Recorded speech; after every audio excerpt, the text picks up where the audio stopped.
السلام علیکم، کیسے ہیں آپ سب؟ اور آج ہم شروع کرنے جا رہے ہیں ٹاپک خواجہ میر درد۔ اس میں ہم دیکھتے ہیں، سب سے پہلے ان کی ہیڈنگز دیکھتے ہیں، اس کے بعد اس کو ڈیفائن کرتے ہیں۔ پیدائش، ابتدائی زندگی، تعلیم، شادی، مزاج اور درویشانہ وضع، تصانیف، اسرار الصلاۃ، رسالہ واردات، علم الکتاب، رسالہ اربع، دیوان فارسی، دیوان اردو، درد کے عہد کی نمایاں ہستیاں، شاگردان خواجہ میر درد، قیام الدین قائم، میر حسن، وطن در سفر، درد کی شاعری، اسلوب کے عناصر، میر درد کی شاعری کے محاسن، درد و اثر، ندرت بیان، تشبیہات، سادگی، صفائی، صوفیانہ اور عاشقانہ۔ اور ان میں جو دو آپ شعر کوٹ کریں گے وہ ہیں: اپنے ملنے سے منع مت کر، اس میں بے اختیار ہیں ہم، زندگی ہے یا کوئی طوفان ہے، ہم تو اس جینے کے ہاتھوں مر چلے۔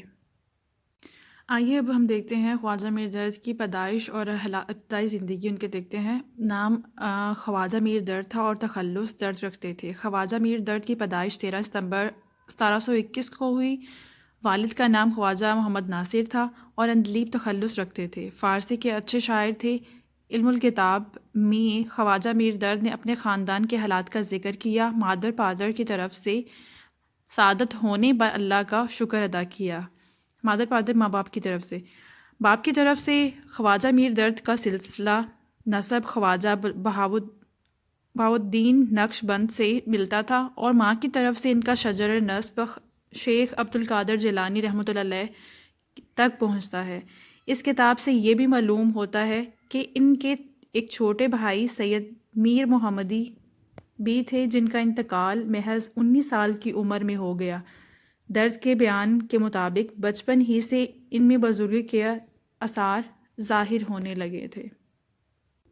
تعلیم، خواجہ میر درد کی جو تعلیم کا سلسلہ ہے نا، وہ رسمی تعلیم طور پر اور کم ہی لوگوں تک رہا ہے۔ خواجہ خان آزاد کے مطابق درس تدریس کا سلسلہ بس اس قدر ہے کہ چند مہینے مفتی دولت مرحوم سے علوم حاصل کیے، لیکن درد کی تصانیف سے فارسی اور عربی زبان پر عبور کے علاوہ عقائد، مقولات، اصول فقہ، تصوف اور دیگر شرعیہ پر ان کی دستگاہ کا بخوبی اندازہ ہوتا ہے۔ اس سے اندازہ ہوتا ہے کہ جس طرح قدرت نے ان کے والد خواجہ ناصر نے نالہ اندلیب میں اپنی امی ہونے کا اعتراف کیا ہے، اس کے باوجود تصوف، اخلاق، مقولات، علوم شرعیہ اور عقائد کے مختلف مسائل جس وضاحت اور اعتماد سے بیان کیے ہیں وہ لاجواب ہے۔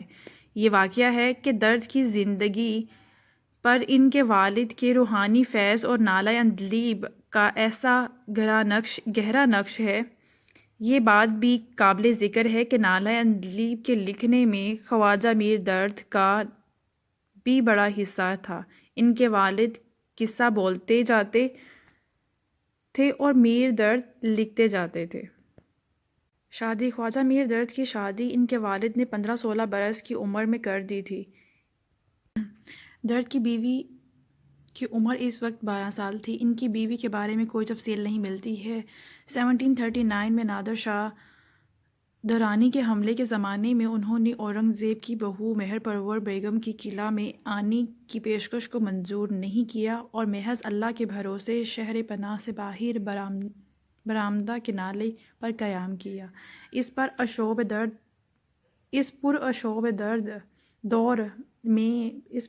دور میں خدا کے بھروسے باہر رہے۔ بعد میں یہ پیشکش منظور کر لی، مگر اس شرط کے ساتھ کہ محل میں قیام نہ کریں گے اور درویشوں کی طرح رہیں گے۔ یہاں جو درویشانہ وضع، خواجہ میر درد کی زندگی کے دو واقعات جن سے ان کی طبیعت کی درویشانہ وضع کا اندازہ ہوتا ہے۔ محمد شاہ بادشاہ آپ کی زیارت کا اشتیاق ہوا تو انہیں دربار آنے کی دعوت دی اور بارہا چاہا کہ قلعہ تشریف لے آئیں، لیکن وہ نہیں گئے۔ بالآخر ایک دن بغیر اطلاع کے آپ کی مجلس میں حاضری دی۔ درد نے بادشاہ سے ویسے ہی ملاقات کی جیسے عام لوگوں سے ملتے تھے۔ بادشاہ نے مجلس میں بیٹھ کر باتیں سنی۔ کافی متاثر ہوا اور کہا کہ میرے لائق کوئی خدمت ہو تو بتائیں۔ انہوں نے کہا کہ یہی خدمت ہے کہ آپ غریب خانے پر آئندہ تشریف نہ لائیں۔ آپ کی آمد سے بندے کو خود پسندی کا احتمال ہوتا ہے۔ خود پسندی یعنی ان کو فیل ہوتی تھی، ہوگی اس لیے ان کو آنے سے ہی منع کر دیا۔ محمد شاہ خاموش رہا اور مجلس سے نکل کر کہا، یہ واقعی آل رسول ہے۔ دوسرا قصہ ہم دیکھتے ہیں۔ درد کی مجلس میں شاہ عالم بادشاہ بغیر کسی اطلاع کے حاضر ہوا۔ درد کی مجلس میں بیٹھنے کے کچھ آداب ہوا کرتے تھے، زانوں پر بیٹھتے تھے۔ یہ درد خود بھی ایسے ہی بیٹھتے تھے۔ جس دن شاہ عالم مجلس میں حاضر ہوئے، ان کے پاؤں میں کچھ تکلیف تھی، اس لیے یہ پیر دراز کر کے بیٹھ گئے۔ یہ بات درد کو ناگوارا گزری اور اپنی ناپسندیدگی کا اظہار کیا گیا اور کہا، یہ بات اس فقیر کی مجلس کے آداب کے خلاف ہے۔ بادشاہ شرمندہ ہوا اور اپنی تکلیف بتائی۔ درد نے کہا کہ ایسی بات تھی تو آنا کیا ضروری تھا؟ اور یہ ان کی تصانیف ہیں جو کہ آلریڈی آپ کو بتا دی گئی ہیں۔ اب دیکھتے ہیں درد کے عہد کی نمایاں ہستیاں کون سی ہیں۔ مرزا مظہر جان جانا، میر عبدالحی اور مرزا محمد رفیع سودا، میر تقی میر سوز، شاگردان خواجہ میر درد، قیام الدین قائم اور میر حسن۔ وطن در سفر سلسلہ نقش بندیہ کی کچھ صوفیانہ اصطلاحیں ہیں۔ انہی میں وطن در سفر کی ایک معروف اصطلاح ہے، لیکن درد نے سفر در وطن کی بجائے وطن در سفر کی نئی اصطلاح بنائی اور اسے طریقہ محمدیہ کی خصوصیات میں شمار کیا۔ اس کا تصور یہ ہے کہ سالک بشری خصائل اور مذموم انسانی صفات کو ترک کر کے اطاعت اور فرمانبرداری کی اچھی صفات حاصل کرتا ہے۔ میر درد کی شاعری کے محاسن، اپنے ملنے سے منع مت کر، اس میں بے اختیار ہیں ہم۔ میر درد کے کلام میں درجہ ذیل خصوصیات پائی جاتی ہیں: صوفیانہ اور عاشقانہ۔ میر درد کے کلام میں خصوصیات جو صوفیانہ اور عاشقانہ دونوں کے طرز کلام پر حاوی ہیں۔ ان کے کلام کا مطالعہ کرنے کے بعد ہمیں معلوم ہو جاتا ہے کہ صوفیانہ افکار ان کی روح میں رس بس گئے ہیں۔ وہ جو کچھ کہتے ہیں اس کا انداز ذاتی ہے، روایتی نہیں۔ پھر انداز بیان اس قدر صاف اور دل آویز ہے کہ طبیعت وجد کرنے لگتی ہے۔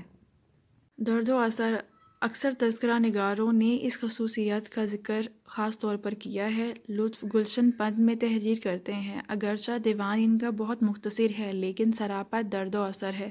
آب حیات میں ازال لکھتے ہیں، خواجہ میر درد کی غزل 7 شعر کی یا 9 شعر کی ہوتی ہے مگر انتخاب ہوتی ہے، خصوصاً چھوٹی چھوٹی بحروں میں جو غزلیں کہتے ہیں گویا حلواروں کی آبرازی نشتر میں بھر دیتے ہیں۔ خواجہ میر درد ایک مخلص درویش تھے۔ ان کی واردات محبت یقیناً خلوص پر مبنی تھی، اسی لیے ان کے کلام میں درد و اثر کا ہونا بالکل فطری ہے۔ ندرت بیان، ایک انوکھا انداز بیان ان کا جو تھا۔